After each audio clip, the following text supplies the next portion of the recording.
एक राजा था जिसे चित्रकला से बहुत प्रेम था। एक बार उसने घोषणा की कि जो कोई भी चित्रकार उसे एक ऐसा चित्र बनाकर देगा जो शांति को दर्शाता हो, तो वह उसे मुंह मांगा पुरस्कार देगा। निर्णय वाले दिन एक से बढ़कर एक चित्रकार पुरस्कार जीतने की लालसा से अपने अपने चित्र लेकर राजा के महल पहुंचे। राजा ने एक एक करके सभी चित्रों को देखा और उनमें से दो चित्रों को अलग रखवा दिया। अब इन्हीं दोनों में से एक को पुरस्कार के लिए चुना जाना था। पहला चित्र एक अति सुंदर शांत झील का था। उस झील का पानी इतना स्वच्छ था कि उसके अंदर की सतह तक दिखाई दे रही थी और उसके आसपास विद्यमान हिमखंडों की छवि उस पर ऐसे उभर रही थी मानो कोई दर्पण रखा हो। ऊपर की ओर नीला आसमान था जिसमें रुई के गोले के समान सफेद बादल तैर रहे थे। जो कोई भी इस चित्र को देखता उसको यही लगता कि शांति को दर्शाने के लिए इससे अच्छा कोई चित्र हो ही नहीं सकता। वास्तव में यही शांति का एकमात्र प्रतीक है। दूसरे चित्र में भी पहाड़ थे, परंतु वे बिल्कुल सूखे, बेजान, वीरान थे और इन पहाड़ों के ऊपर घने गरजते बादल थे जिनमें बिजलियां चमक रही थी। घनघोर वर्षा होने से नदी उफान पर थी। तेज हवाओं से पेड़ हिल रहे थे और पहाड़ी के एक ओर स्थित झरने ने रौद्र रूप धारण कर रखा था। जो कोई भी इस चित्र को देखता यही सोचता कि भला इसका शांति से क्या लेना देना, इसमें तो बस अशांति ही अशांति है।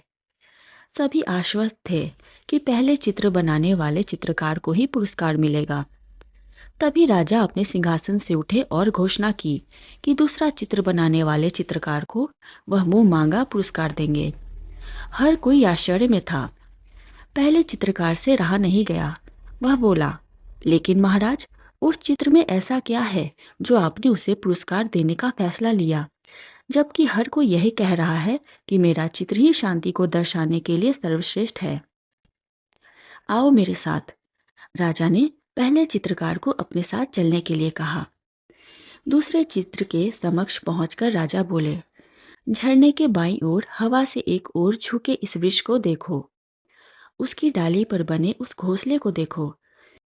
देखो कैसे एक चिड़िया इतनी कोमलता से, इतने शांत भाव व प्रेम पूर्वक अपने बच्चे को भोजन करा रही है। फिर राजा ने वहां उपस्थित सभी लोगों को समझाया, शांत होने का अर्थ यह नहीं है कि आप ऐसी स्थिति में हो जहां कोई शोर नहीं हो, कोई समस्या नहीं हो, जहां कड़ी मेहनत नहीं हो, जहां आपकी परीक्षा नहीं हो। शांत होने का सही अर्थ है कि आप हर तरह की अव्यवस्था, अशांति, अराजकता के बीच हो और फिर भी आप शांत रहें, अपने काम पर केंद्रित रहें, अपने लक्ष्य की ओर अग्रसर रहें। अब सभी समझ चुके थे कि दूसरे चित्र को राजा ने क्यों चुना। दोस्तों, हर कोई अपने जीवन में शांति चाहता है, परंतु प्रायः हम शांति को कोई बाहरी वस्तु समझ लेते हैं और उसे दूरस्थ स्थलों में ढूंढते हैं, जबकि शांति पूरी तरह से हमारे मन की भीतरी चेतना है।